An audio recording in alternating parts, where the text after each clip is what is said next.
sensing technology, for example, that can detect the moisture needs of individual crops and be used to trigger state-of-the-art drip irrigation that delivers just the right amount of water straight to the crop root with almost no loss to evaporation.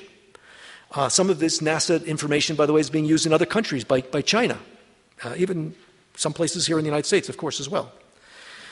Cities are learning from each other and coming up with more innovative ways to get more use out of every drop of water that they already have through the reuse of water, recapturing treated wastewater, which extends domestic drinking supplies and high-quality supplies. While some of you may have heard the term toilet to tap, it won't be ready for prime time until it overcomes a marketing image problem. It is technically feasible, and I've drunk some water in Orange County that was produced that way, and I live to tell the tale. It's being done in places like Namibia that are really water scarce, and I'm told that NASA's space station is also doing it.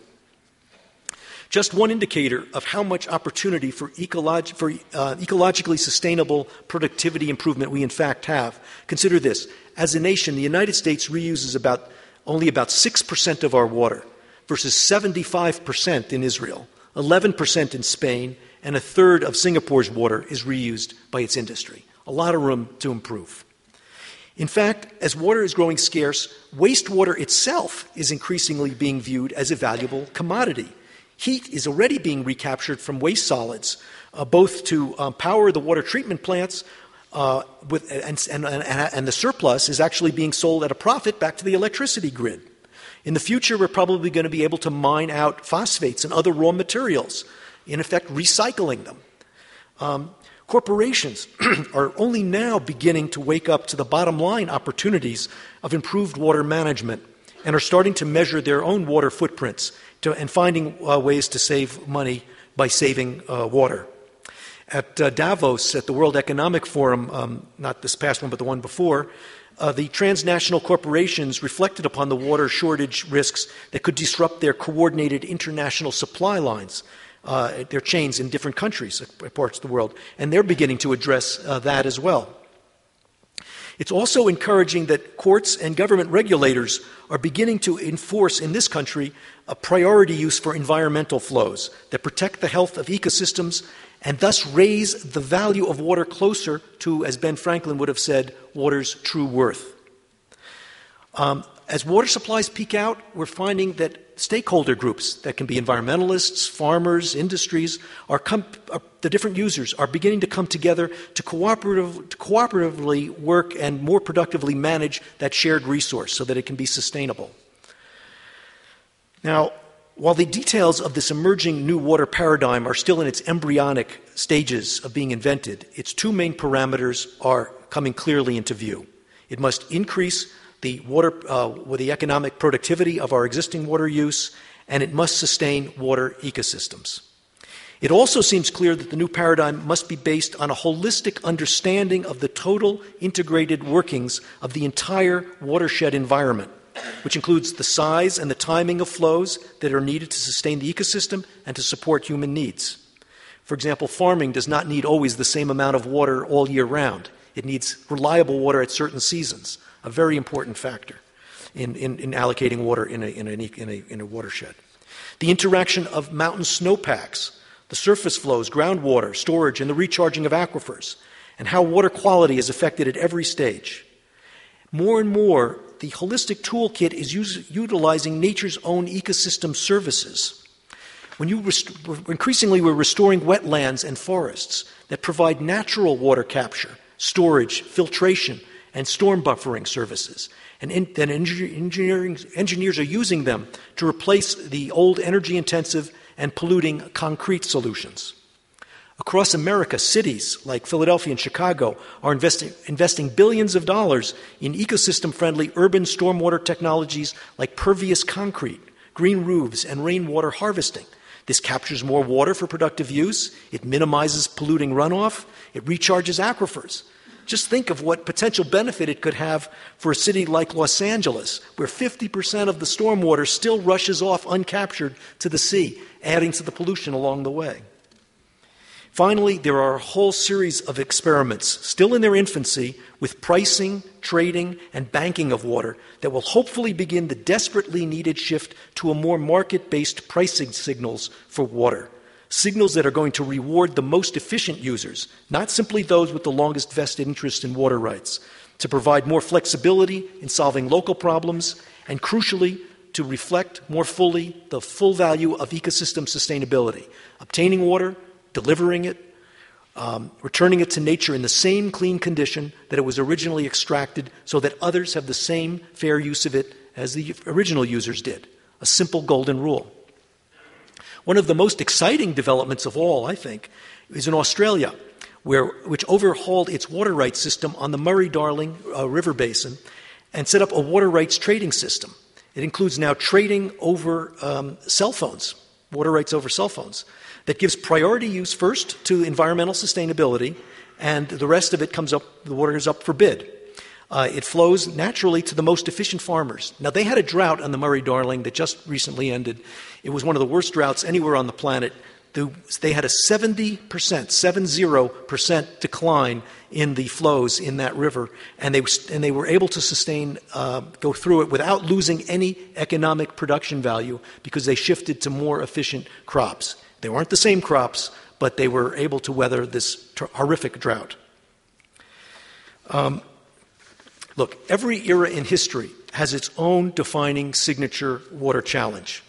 In the 20th century, it was America that found the political organization and innovated the trend-setting breakthroughs, and in the process added so much to our national wealth and power. The jury is still very much out in the 21st century whether America will marshal our starting comparative advantage as a water have nation to again create the epoch-shaping water paradigm, or whether some rising water-scarce nation, perhaps China, will make necessity the mother of invention and vault ahead to world leadership by innovating the breakthrough paradigm. The ultimate new holistic paradigm for the dawning age of freshwater scarcity is unlikely to cast a behemoth footprint of steel and concrete like the Hoover Dam and Panama Canal did in the 20th century. But whomever invents it, whatever form it takes, it is going to be every bit as monumental and history-transforming an achievement. Now, paradigm shifts, scientific historian Thomas Kuhn taught us long ago, don't arrive incrementally, but instead all at once in a kind of revolutionary force when a tipping point is reached. It comes in a kind of a magical moment when the collective impact of fitful, individual, case-by-case problem-solving seems to coalesce around a promising alternative concept, and that at some point seems to be better and just as reliable than the old governing paradigm, and then suddenly supersedes it. I submit that it is the urgent task and self-interest of all of us, those of us in positions of leadership and those of you and the younger folks here who are coming up in the next generation, to be the vanguard drivers of this revolutionary political business of creating a new governing paradigm for the age of water scarcity. The well-being of our increasingly thirsty world depends upon it. Thank you very much.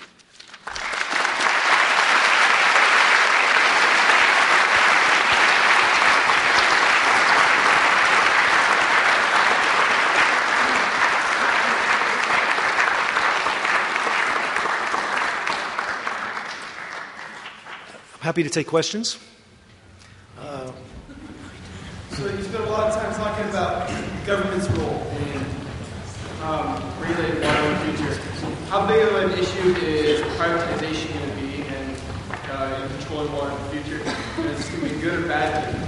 When we talk about privatization, we have to define our terms carefully because it's been used in a rather explosive way in the water debate. Or if you're talking about ownership of water, or are you talking about the ownership of the management of the water infrastructures? Mostly, those two things have been separated. Almost everywhere, governments or the people own the water. It's not owned by so-called private interests. In most cases, the cases that have reached the most attention outside of the industrial world that have been problematic, for example, in Bolivia, the water companies were those that delivered the water to the population, but were also in charge of pricing the water. They were operating under government contracts. I submit to you that those government contracts were very poorly conceived, probably both, and also not even in the self-interest of the corporations who got booted out in the end from those contracts. But I see nothing wrong with having private interests managing water as long as there's a reasonable check. Yes. About 2 weeks ago, Maud Barlow was here from Canada, and she was speaking to the fact that the United Nations, I think, declared water a human right. And if it's a human right, then the premise of ownership of water comes under question. And do you see that perhaps the government then makes water rights unconstitutional? Okay. Well, first of all, let me repeat the question. It's Maud Barlow, who's one of the folks who talks much about privatization, rails against those particular instances that have gone awry, was here and was talking apparently about the UN making water a human right. Look, I'm a little old school on this. I have a hard time wrapping my head around a physical thing being a human right. But if there should be one, it should be to the concept is not a bad concept to say that 4 to 5 gallons ought to be some kind of a target that we want for every single person on the earth to be able to have, and use it as some standard of a legitimizing factor for various governments. But I otherwise find this concept a little too nebulous. But on the other hand, to the second part of your question, which was, would we have a chance to throw out some of the private water rights? I would like to say in the case of Australia, they did indeed tackle head-on the old water rights system, which was very much structured like we had it in the western part of the United States, and they did indeed reform it. And I am much in favor of that. Other countries are using distillation for the ocean and taking salt out and making fresh water. What is your opinion on that? Okay, the question is about my opinion on desalination. There's been great. I think desalination is a great thing. We ought to move ahead with it. The prices have come down. It's still very expensive.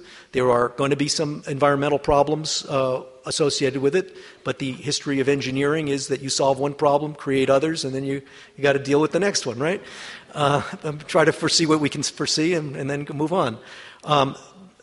The places that one of the places where they've been, which I didn't mention in the speech, advanced desal is taking place in Israel, where they've got some plants that will come on stream, I think in 2020, that will in effect increase their water supply by about 50%. That increase in their water supply is very close to the amount that they're now taking from the West Bank aquifer that, if the land ever does go back to the Palestinians, could be looked at as a sort of a peace investment, if you will, in helping to solve a problem that's a very explosive issue in that part of the world. Desal will get there, but again, it is very energy intensive to produce that water. It is currently being produced with fossil fuel technologies that are adding to global warming, and that is not the optimal way to do that. Hopefully we can get wind or solar to do it. And yet when you still bring it on, you still have to pump it to wherever you need it onshore. And that is, again, very energy intensive, and therefore probably will only be used for high quality purposes like drinking water in urban areas. Thank you. Next question. Go ahead. Isn't the water problem really just an economic problem? The fact that it's underpriced, and if we price this product correctly, it's partly that. It's partly an economic problem, but it's also a human problem as well, because we are 70% water. We need a certain amount of water to exist. We need all that. We need food.